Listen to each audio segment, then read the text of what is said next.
Good day, everyone. Today, we'll be talking about the things that affect our entire world. Health of our oceans. As you can see, we may be in a school environment, but that doesn't mean whatever happens on land doesn't affect the ocean. Exactly. So, to go further about this topic, let's talk to a marine life biologist. Let's welcome Dr. Mahi. I Oh, so cute!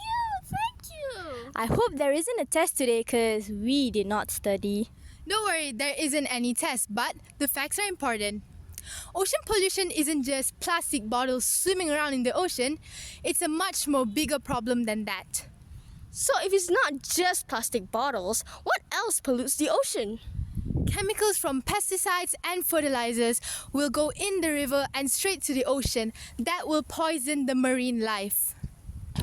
It's an interesting topic. So, to talk more further about this, let's have a seat. Of course. So rivers are like polluted highways to the ocean? Exactly. Another issue is nutrient pollution from fertilizers. These nutrients cause algae blooms that use up oxygen in the water, creating dead zones. I have the statistics over here. According to the statistics, scientists have found over 400 dead zones worldwide. Fishes cannot breathe? That's sad.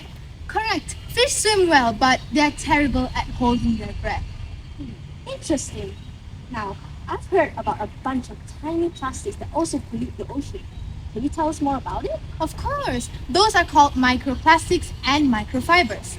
A single load of laundry can release hundreds of thousands of tiny plastic fibers into wastewater. Now doing laundry almost feels like a crime. Yes, those fibers are small enough for fish to eat, and sometimes they might even end up in our food. Plastic seafood. There's also noise pollution from ships, sonar, and drilling. Whales and dolphins use sound to communicate. So kind of like when you're trying to talk to our friend, but someone's blasting music in our ears. That's what happens at recess. Exactly. Too much noise confuses marine lives and makes it harder for them to survive. So oceans aren't just getting dirtier, but noisier too? Yes, and solving it means reducing pollution from many sources. Thank you for the wonderful information and for your time. Now, let's see what we can do in our daily life to help reduce pollutions in the ocean. Hello again. Here we are at the mall. This is where many environmental issues begin. And to guide us, we have our one and only Eco Hero! Hello! The malls seem very far from the ocean, but they actually plays a big role. So, how does grocery shopping affect the ocean? First, food waste. About 1/3 of all food produced globally is wasted. When food rots in landfills, it produces methane, a strong greenhouse gas. So, wasting food hurts the environment and perfectly good pizzas go to waste? Exactly! Climate changes from greenhouse gases can cause damage to marine ecosystems and cause coral bleaching. Not only the corals are getting bleached, but good pizzas are going wasted. Double the tragedy. Another problem is plastic packaging. Millions of tons of plastic enters the ocean every year. I thought plastic took hundreds of years to decompose and break apart. So, a single bag of plastic outlives you and your grandchildren. Not to mention that animals often mistake plastic as their food. Worst lunch ever. This place is boring. Let's turn to another place. Anyways, there's ghost fishing. A bonded fishing nets keep trapping marine animals like turtles and seals. So it's basically a haunted fishing net. Attack of the haunted fishing net. Unfortunately, it's real. So what can we do to help? Simple actions can help. Buy the ones you need. Use recyclable bags and recycle batteries and electronics. That's great.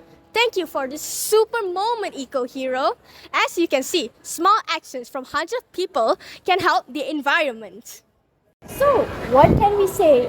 We have to say our biggest thank you to you. And we have learned a lot today, and it's better than getting trapped in the haunted fishing. Anyways, now let's go to our scientists where we learn more about this. Let's go. Now, we are at a park with our scientists. Even here, our actions to connect to the ocean. That's right. Rains, drains, and river carries things from the land all the way to the sea. So you're saying Earth is a big dumpster for ocean pollution? Unfortunately, yes. Air pollution affects the ocean. Burning coal releases mercury. About 1/3 of ocean mercury comes from the airborne pollution. And mercury builds into large fishes such as tuna through a process called bioaccumulation. Well, Dr. Lee, my leg is starting to hurt. Let's take a seat and talk about this amazing topic.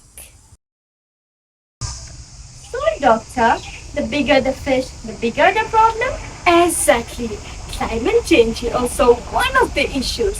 The ocean absorbs carbon dioxide, which forms carbonic acid and makes the seawater more acidic. This makes it harder for the corals and shellfish to build its shells. Geez, even the smallest chemical change cause big problems underwater? Jeez, but there's a hope. The countries are improving wastewater treatment, reducing plastic, and creating marine protected areas. So this situation is serious, but it doesn't mean it's hopeless. Exactly. The ocean is producing half of the oxygen we're breathing, and also it is feeding most of the peoples in this earth, and it is also controlling the earth's climate. Thank you for that wonderful scientific information, Dr. Lee. Unfortunately, that's all the time and interviewers we have for this report. If we work together, make better choices, and care for our planet, we can protect our oceans and our future. And maybe keep the fishes from following us forever.